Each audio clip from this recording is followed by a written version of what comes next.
विधायक हैं और जितने शालीनता के साथ ये विषय को रख रहे थे और इस तरह की भाषा एक संवैधानिक पद पर बैठा व्यक्ति का कहीं से शोभनीय नहीं है। निश्चित तौर पर मुख्यमंत्री का मानसिक स्थिति ठीक नहीं है और ये सच है कि वो बौखलाहट में बहुत सारे गलत निर्णय ले रहे हैं और कौन लोग इस तरह के उन्माद पैदा करने के लिए उनको प्रेरित कर रहा है। कल महिलाओं का अपमान, आज अनुसूचित जाति दलितों का अपमान, ये पूरे बिहार को बर्बाद करने के कसम खा चुके हैं और जंगल राज वाले लोग जो उत्तराधिकारी बने हैं मुख्यमंत्री को चाह रहे हैं कि जल्दी से मानसिक तौर पर ये बीमार घोषित होकर पद को छोड़ दे और मुझे पद मिल जाए। इसलिए बिहार के अंदर बहुत गंभीर संकट आ चुका है। पहले तो उन्माद पैदा करने का कोशिश किया, भारतीय जनता पार्टी ने ये चुनावी राजनीतिक खेल में खुल करके समर्थन आरक्षण का किया, तो बौखलाहट में ये खीस अपना एक दलित पर उतारना, एक पूर्व मुख्यमंत्री और पूर्व मुख्यमंत्री पर इस तरह की भाषा, लगता है आज तक देश के अंदर कहीं किसी ने ऐसा नहीं किया होगा। क्या कहेंगे, क्या बात हुई, कुछ क्या लग रहा था? देखिए हमने क्या बोला? हमने तो उठ करके कह रहा था कि माननीय मुख्यमंत्री जी, नेता प्रतिपक्ष नहीं बोलता है चलेगा, लेकिन सबसे उस सदन में सबसे लंबे अवधि के अनुभवी एक पूर्व मुख्यमंत्री की बात को सुननी चाहिए। उनको बोलने के लिए 1 मिनट का भी समय दीजिए, लेकिन उत्तेजना में आ गए हैं। ये उत्तेजना स्पष्ट दिखाता है ये महागठबंधन में राजद जदयू की मानसिकता, जो जमींदारी का भाव और लोगों का अपमान करने का मानसिकता साफ झलक रही है। यहाँ क्या बोले, मरमाहत हुए थे आपने, काफी दुखी है शब्द बोले जो आपको भी?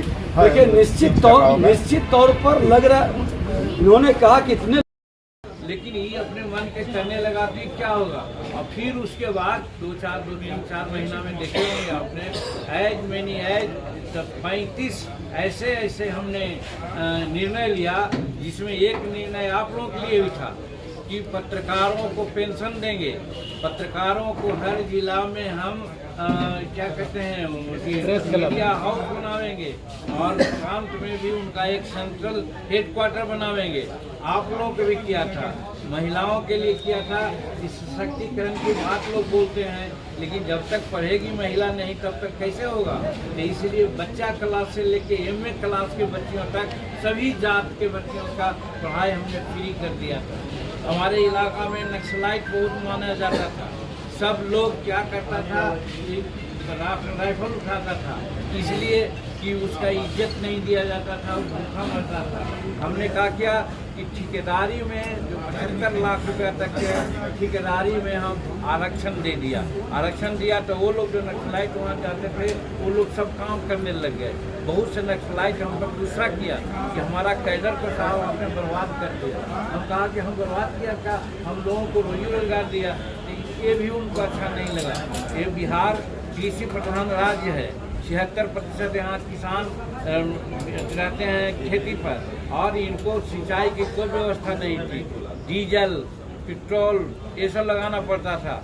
तो हमने निर्णय लिया कि हर 5 एकड़ किसान जो रखते हैं ज़मीन, उनको हम बिजली माफ़ कर देंगे। ये सब काम शेड्यूल कास्ट के लिए हमने कहा कि 2-3 डिसमिल ज़मीन से काम नहीं चलेगा, 5 डिसमिल हम देंगे। और हमारे किसानों को शेड्यूल कास्ट को खेती करने के लिए ज़मीन नहीं है, जितना भूदान और सीलिंग की ज़मीन है वो 13 लाख एकड़ है, उसको हम बांट देंगे, 1-1 एकड़ ज़मीन सबको देंगे। अगर वंचित हो जाएगा तो खरीद करके देंगे, ताकि हमारा जो शेड्यूल कास्ट के लोग हैं वो खेतीहर मजदूर नहीं, खेतीहर किसान बन जाएगा। ये सारा जब निर्णय लेने लगे तो उनके जो अगल बगल अभी रहते हैं वही कहने लगे, नीतीश बाबू जीतन मांझी को भैया समझ कर क्या बनाए थे, कि तो ऐसा काम कर रहा है कि 6 महीना और रह जाएगा तो आपको कुत्तों नहीं पूछेगा। बस लड़ाई चली वहीं से और इधर उधर करने लगे और फिर उसके बाद हमको तो वो हमको अपना स्वभाव से चीफ मिनिस्टर नहीं बनाए थे। अगर बनाते तो उनको अच्छा काम किया। आज भी उनको चैलेंज करते हैं, कहिए कौन गलत काम किया था जिसमें आपने कहा कि हट जाइए। और उसमें भी हम कहा था कि अगर वो कहते सीधे कि हट जाओ तो 2005 को याद रखिए आप, हम मंत्री बने थे इनके मंत्रिमंडल में, हमको शिक्षा विभाग दिए थे, लेकिन आप ही लोगों ने कहा कि आपके यहाँ क्या है तो एक दागी मंत्री आ गया है और वो तुरंत हमको बुलाए, 1 मिनट नहीं ठहरे हमने इस्तीफा दे दिया था, आप लोग सब जानते हो। तो उसी की वही देते अगर कहते तो, लेकिन ये तो एरोगेंट आदमी कि नहीं इसको हम हटाएंगे काम करके, और भाई हमारी यही स्थिति है। तो वो हमको बनाए थे स्वाभाविक।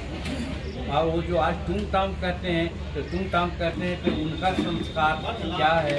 हम इनसे बड़े हैं उम्र में भी, पहले डिग्री हासिल किया है, पहले हम विधायक हुए हैं।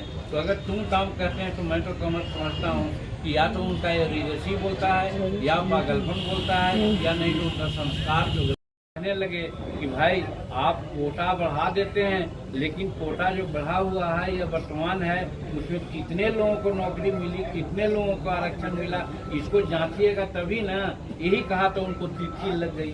तो ये बात हुई है कि इस बात को महामहिम राज्यपाल के यहाँ भी कहेंगे कि जिस प्रकार से इनका दिमागी स्थिति हो गई है, जिस प्रकार से गरीबों और महिलाओं और लोगों का ये इज्जत नहीं देना चाहते हैं, ऐसे लोगों को बर्खास्त करवाइए, राष्ट्रपति शासन लागू कीजिए, करवाइए। ये राष्ट्रपति महामहिम राज्यपाल से कल मिल के कहें।